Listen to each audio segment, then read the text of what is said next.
C'était un défi, d'autres diront une chance. Implanter le Louvre à Lens. Ses collections, ses chefs-d'œuvre de l'Empire perse ou de l'Égypte des pharaons. Ses sculptures, ses peintures, 5000 ans d'histoire de l'art réunis dans une immense galerie du temps, surprenante et sans égale.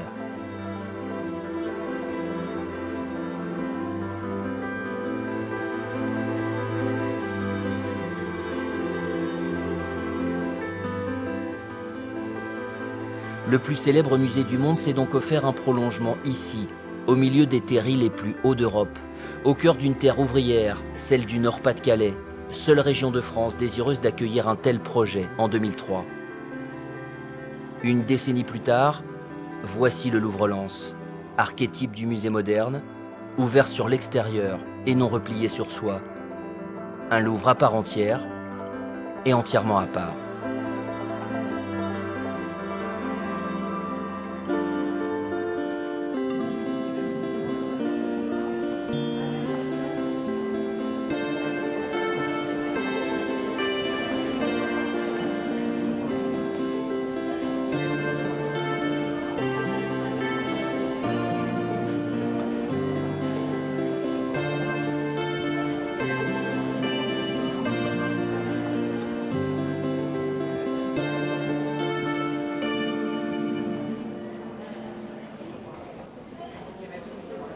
Ah bah, je suis assez emballée parce qu'il n'y a pas énormément d'œuvres, mais alors elles sont mises en évidence. Je trouve vraiment, il y a de l'espace autour. J'aime beaucoup la disposition des lieux, cette large et unique grande pièce. Quand vous marchez ici, vous avez l'impression de parcourir le temps. Moi, je viens de la région lyonnaise, je ne connaissais absolument pas ce musée et il est vraiment très riche, très varié. On peut faire des allers-retours, on n'est pas comme dans ces salles où on rentre, on sort et on doit continuer. On y va, on y retourne, on reste longtemps, on reste pas longtemps. Il est très facile et même si on ne fréquente pas les musées de façon habituelle, on s'y retrouve très bien, on s'y sent très à l'aise.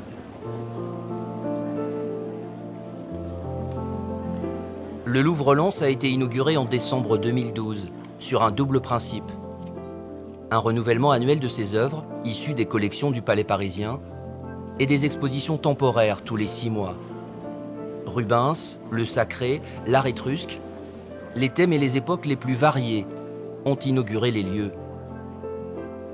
Ici, avec le plus grand soin, on reçoit, on déballe, on accroche de nouvelles pièces d'art presque quotidiennement.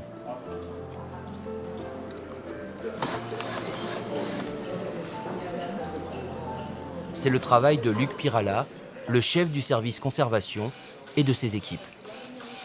Ici, on part de rien, donc on a tout à construire. Sur 1700 mètres carrés, c'est un travail énorme. Ce sont des travaux, en fait, hein, pratiquement comme si on construisait en dur.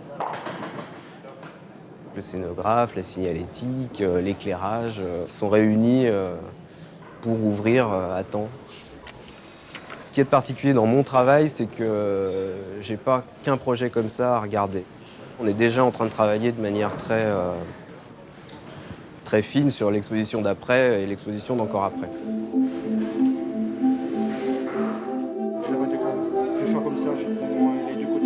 Quelles seront les expositions de demain? Quels choix? Quelles envies? Comment mener de front plusieurs projets avec la même précision, le même souci du détail?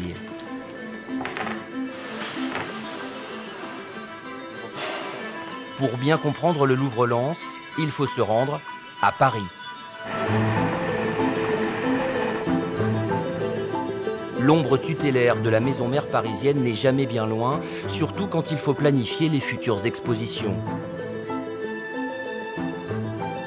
Ce court voyage, nous le faisons en compagnie de Xavier Decteau, le directeur du Louvre-Lens. Alors ici, on est dans la cour Napoléon, devant la pyramide du Louvre. En fait, je viens au Louvre comme cela m'arrive régulièrement pour un rendez-vous, en l'occurrence un rendez-vous avec Vincent Pomarède, pour faire le point notamment sur les renouvellements de la Galerie du Temps et sur la programmation des expositions à venir. Vincent. Nous voici donc dans le bureau de Vincent Pomarède. L'ancien directeur du département des peintures du Louvre connaît parfaitement l'écrin lensois et pour cause. Il est précisément l'un de ceux qui ont façonné la majestueuse Galerie du Temps. Moi, ce que je voudrais aussi, c'est qu'on puisse se mettre très très vite en ordre de marche sur 2017. D'accord. Alors moi j'ai discuté un peu avec les Anglais de l'histoire de Le Nain, qui est une exposition dont je me dis, compte tenu de ce que veulent faire et de ce que nous on pourrait faire, qui est quand même un peu petite pour l'espace chez toi. Ouais. Mais si ça va à Lens, moi ça me va très bien. Hein. C'est assez populaire en plus, donc ça devrait bien marcher. Désormais directeur de la médiation du musée, en charge notamment de la programmation du Louvre, il entretient un dialogue constant avec Xavier Dectot. C'est évidemment un moment extraordinaire parce que tout est à créer. On est parti, alors pas vraiment d'une page blanche. C'est vrai que les choses ont commencé à être pensées dès 2004, mais depuis 2011, il a fallu que le Louvre et le Louvre-Lens apprennent à travailler ensemble avec des enjeux en matière d'exposition, de façon de concevoir les expositions qui sont nouveaux au Louvre-Lens et sur lesquels on travaille ensemble. Le Louvre-Lens, c'est un projet extraordinaire et là, c'est vrai que c'est un moment un peu exceptionnel.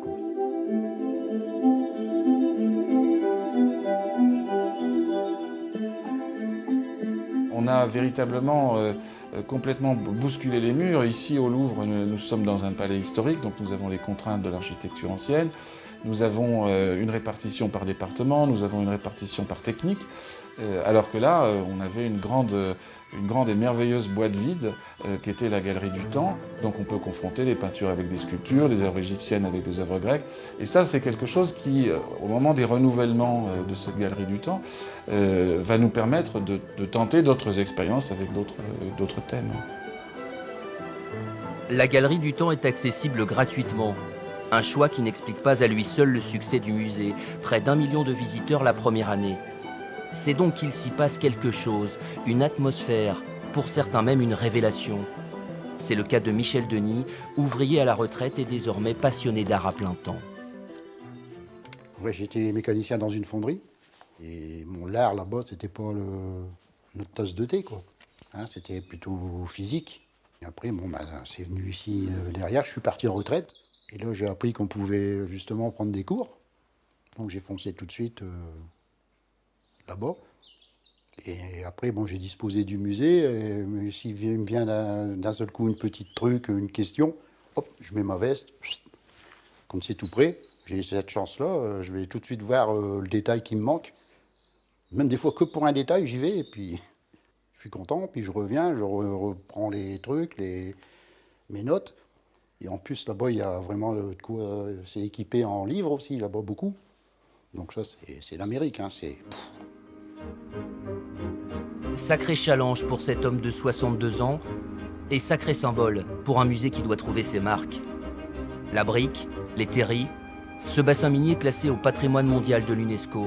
En somme, un nouveau territoire à conquérir et des habitudes à créer. Michel Denis a franchi le pas. Il ne fera pas machine arrière.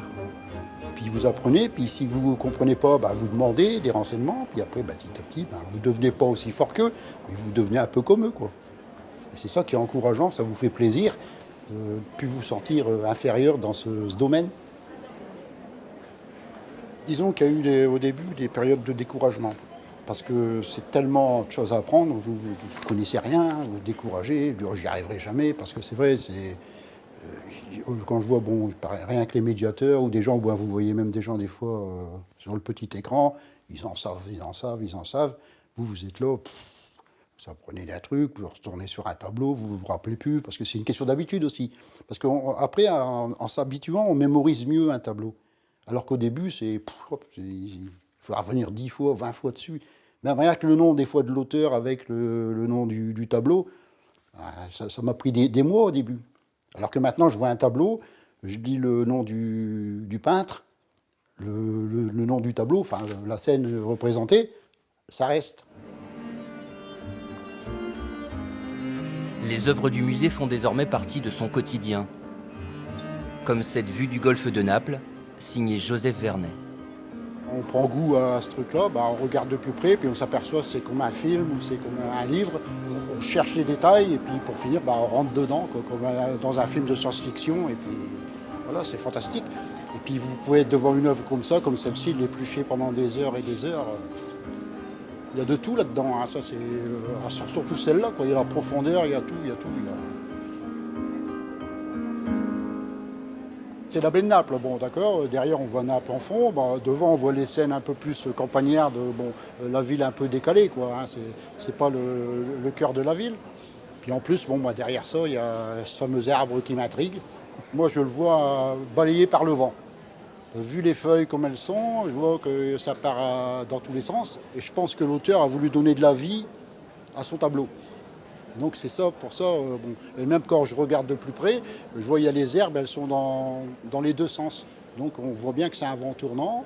Et puis en plus il a fait une ouverture sur le port là-bas, parce que j'ai su que l'auteur, quand il peignait un port, il aimait bien avoir une ouverture directe sur la mer. C'est-à-dire qu'il faut qu'il y ait un truc qui s'en va vers l'aventure, vers le lointain. Il n'y a même plus besoin que ça bouge, je le vois bouger le tableau. Donc, vous voyez même les nuages, tout ça, qui sont un peu farfelus, vous voyez les oiseaux, et puis cet arbre qui m'énerve, quoi.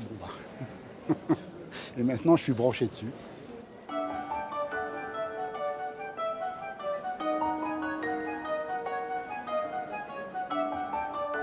Une nouvelle façon de voir et d'exposer les œuvres. C'est le pari du Louvre-Lens qui veut donc séduire un public nouveau, à commencer par celui qui l'entoure. À 300 mètres à peine du musée, l'école primaire Marie Curie. 200 élèves qui ont fait du Louvre-Lens leur seconde cours de récréation. Ce matin-là, c'est la classe de CP qui a droit à la galerie du temps rien que pour elle pendant 1 heure. C'est la partie-là, j'aime bien. Perrine, la médiatrice, leur a préparé une visite sur mesure. Et c'est pour ça qu'on a ici sur le mur, qu'est-ce que vous voyez sur le mur là-bas? Des numéros. C'est comme une sorte de petite règle, une grande règle en fait, c'est une frise chronologique. Donc c'est les numéros, c'est les dates. C'est un lion et une madame en même temps. C'est un corps de femme et une tête de lion. Alors les Égyptiens, ils représentaient comme ça leur dieu. Et qu'est-ce qu'il y a d'autre comme animaux alors? Oui. Un serpent.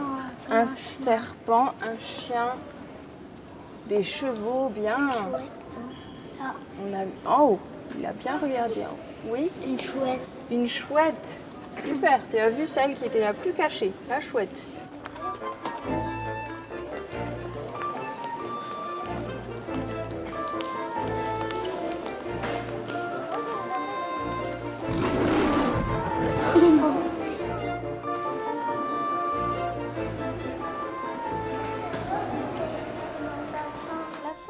Fermée où ma puce? Parce que là on n'y comprend plus rien. Qu'est-ce que t'as Dans la fait? foulée, les enfants se retrouvent même en atelier collectif. L'art appliqué, sous le regard de Sandrine Tahar, une maîtresse qui a vite compris tout ce que le musée pouvait lui apporter. On s'est dit que pour nous c'était une grande chance en fait. Comme en plus on fait beaucoup d'activités autour des arts à l'école, c'est vrai qu'on s'est dit que le Louvre ici, juste à côté de chez nous, on avait vraiment énormément de chance. Alors, ici c'est fait.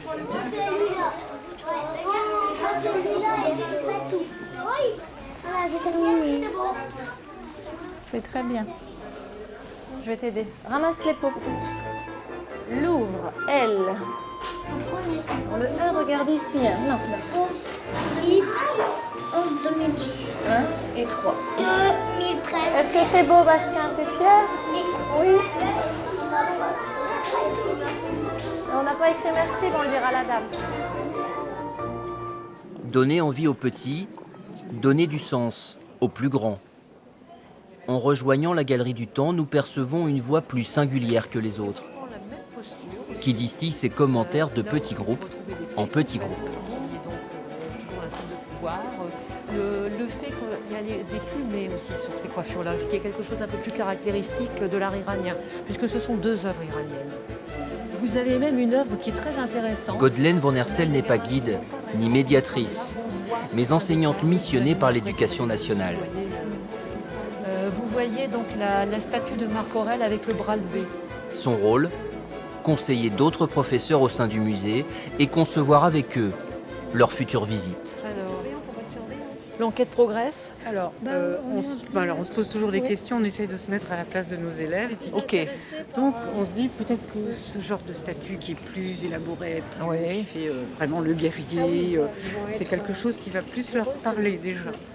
Oui, et ici donc il est en tenue de général, il a un geste aussi qui est le geste du général. Ce geste-là, c'est vraiment le geste de la harangue, ce qu'on appelle la ad locutio, c'est-à-dire le fait de... C'est l'attitude qu'a le général quand il veut s'adresser à ses troupes. Et puis vous avez donc l'armure en elle-même. Outre cette cuirasse, c'était cette espèce de jupe qui est faite avec des bandelettes de cuir.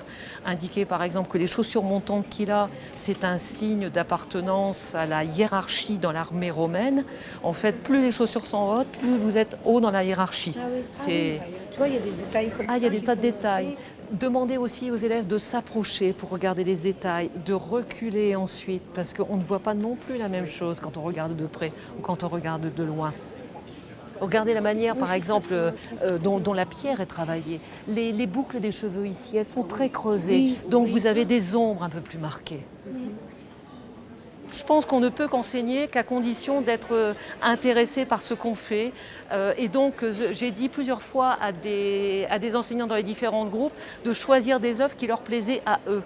Un professeur de physique appliquée qui, l'an dernier, nous a dit au départ « mais j'y connais rien à l'art, qu'est-ce que je vais faire ?» Et puis, en fait, il a fait un travail qui était passionnant. Comme il enseignait la domotique à des élèves de BTS, eh bien, il a imaginé faire ici un travail autour de la lumière. Donc, la lumière telle qu'elle est apportée par l'architecture, le fait qu'on ait ici une lumière zénitale, de quelle manière on éclaire une œuvre. Un dessin ne peut pas supporter, par exemple, plus de 50 lux, et de quelle manière un peintre utilise la lumière dans l'œuvre. Donc il est parti de ce qui était son savoir particulier pour ensuite imaginer une visite qui pourra intéresser ses élèves parce que ça correspond à des sujets de préoccupation qu'ils ont. Donc effectivement, on part de ce qu'on sait, de ce qu'on apprécie et du savoir qu'on a. Et puis la Galerie du Temps, elle permet en fait énormément de thèmes de visite possibles.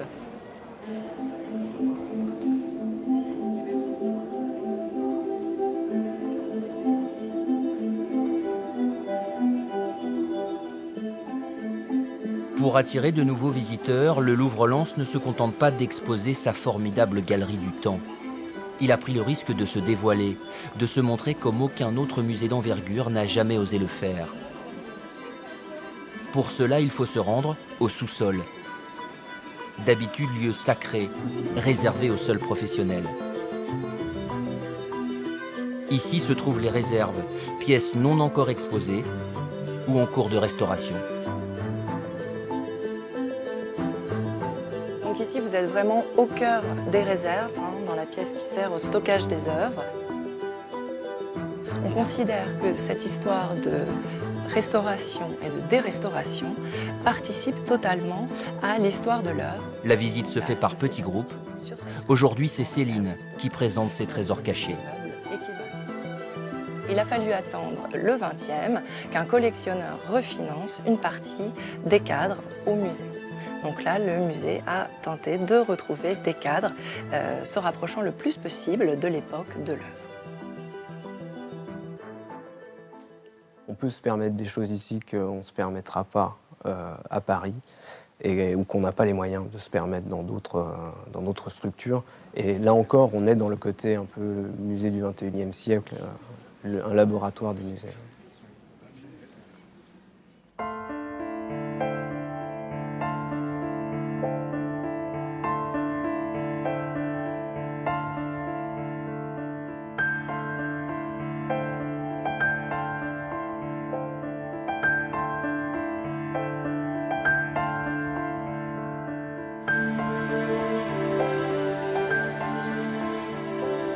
Et pour aller plus loin, il est également possible d'assister aux restaurations de quelques œuvres. Moment rare que de découvrir par exemple le sarcophage des époux, ainsi démembré. Pièce majeure produite à Cerveteri, la grande cité étrusque, 530 avant Jésus-Christ, et propriété du Louvre depuis 1861. Christine Vervard, la restauratrice, accepte ainsi de dévoiler une partie de son travail. En fait, on a les traces d'une intervention antique ici, avec ces résidus d'agrafes en plomb. qu'on aperçoit ici et qui ont été conservés par les restaurateurs de Florence lorsqu'ils sont intervenus en 1980.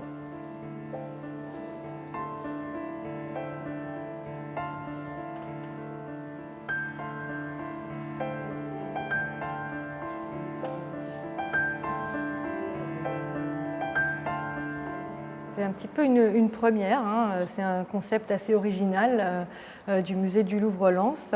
C'est très bien qu'il puisse y avoir une interactivité avec le public. Ça permet de démystifier un peu l'imaginaire des visiteurs, leur permettre de voir des œuvres dans un contexte inhabituel. C'est enrichissant pour tout le monde, quoi. Je ne sais pas si les visiteurs se rendent compte à quel point c'est une chance, c'est une véritable marque de confiance de la part du Louvre que de nous permettre de faire une restauration de cette œuvre-là en particulier ici.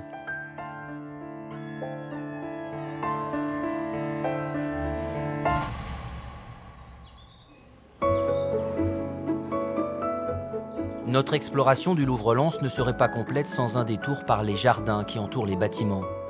Bertrand Denain en est le responsable. Avec ses équipes, il est en charge des 24 hectares sculptés par la paysagiste de renom, Catherine Mosbach.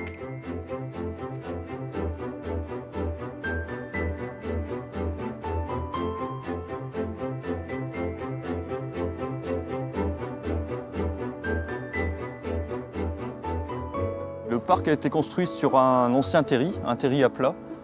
On est ici à peu près 4 mètres au-dessus du niveau des toits, des maisons environnantes. L'ensemble du projet a été conçu et réfléchi pour avoir un bâtiment et un parc qui l'accompagnent. C'est-à-dire que les deux sont indissociables, l'un ne va pas sans l'autre. Le bâtiment est en ligne droite et tout est fluide et tout tend sur toute la longueur du parc, sur 1,2 km. Les voliges, c'est-à-dire les éléments en ferraille qui délimitent des travées vertes avec un gazon très très fin, ça c'est pour rappeler les rails de chemin de fer qui amenaient le charbon, donc qui partait d'ici, du puits d'extraction, et qui partait vers la mine de Lens pour être exporté ailleurs. Le canapé, en l'occurrence, c'est d'une part graphique, d'autre part ça a une utilité pratico-pratique, parce qu'on permet aux gens de s'adosser sur les canapés, ce qu'on appelle un assis debout. On n'est pas assis, on n'est pas debout, on est entre les deux. Ça permet aux gens de se reposer, de pique-niquer, d'être à l'aise, de pouvoir contempler, à la limite de pouvoir contempler le site et d'avoir une vue sur les bâtiments.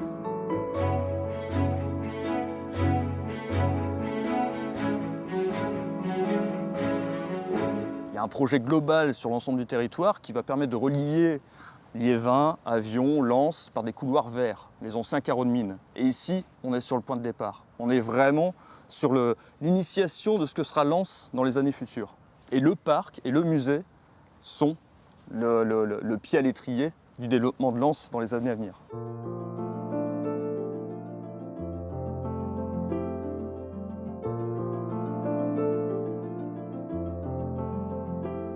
À l'heure d'aujourd'hui, je pense qu'en France, il n'y a pas de projet d'une telle envergure. Ça n'existe pas.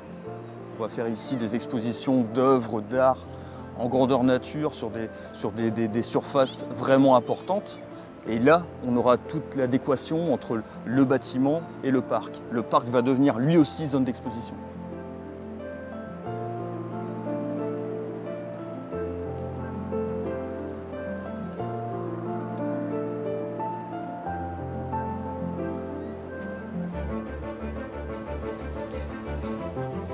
Les collections parisiennes ont désormais une seconde vie. Le Louvre est sorti de ses murs et il a choisi de le faire à Lens, en plein cœur du bassin minier. Le projet avait du sens et des exemples à suivre. Le musée Guggenheim de Bilbao, la Tate Gallery de Liverpool ou le centre Pompidou de Metz. Mais parce qu'il porte le cachet du plus célèbre musée du monde, il est regardé avec encore plus de curiosité. Le Louvre-Lens n'est ni une antenne, ni une annexe du célèbre musée parisien. C'est un autre Louvre, un nouveau Louvre, un Louvre contemporain. C'est le seul musée au monde qui existe dans une salle d'avoir 5500 ans d'histoire. Et ça, c'est formidable parce qu'on fait venir les enfants et tout. Bon, bah, eux, chacun, il va peut-être trouver sa vocation, hein, comme moi, j'ai trouvé quand j'étais jeune. Et puis, bah, il y en a, il va être pris par la peinture, l'autre, il va être pris par l'Égypte, l'autre, il va être pris par la Grèce. Et puis après, c'est le début d'une grande aventure de votre vie.